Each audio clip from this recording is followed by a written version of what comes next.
Mak, nak simpan 1 dinar ke nak simpan 5 dinar ni? Bagi Tongpuan yang masih lagi confused, wajib tonton video ni sampai habis dan save untuk rujukan.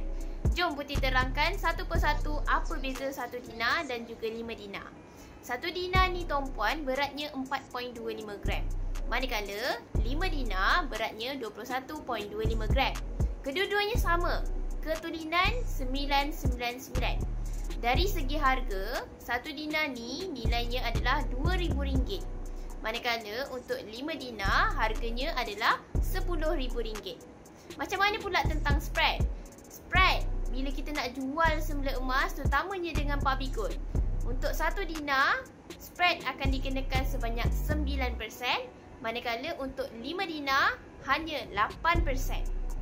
Yang keempat, apa matlamat Tongpuan dalam simpanan untuk 1 dinar dan juga 5 dinar?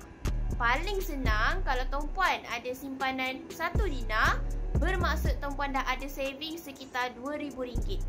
Manakala jika Tongpuan simpan 5 dinar, bermaksud Tongpuan dah ada saving RM10,000.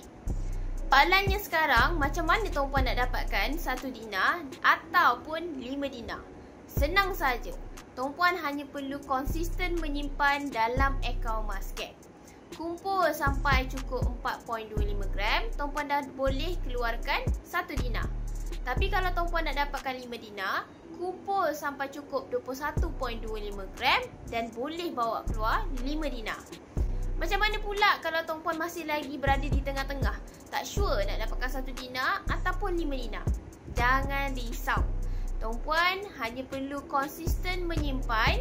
Nanti bila Tongpuan rasa okey lah nak dapatkan 1 dinar dulu, atau Tongpuan rasa okey lah nak dapatkan 5 dinar dulu, Tongpuan baru decide dan bolehlah bawa keluar item yang Tongpuan suka.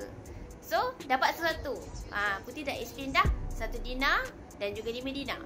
Bagi Tongpuan yang nak bermula simpan emas, boleh follow Putri Emas rapat-rapat dan klik saja link di bio. Ingat Mas, ingat Putri.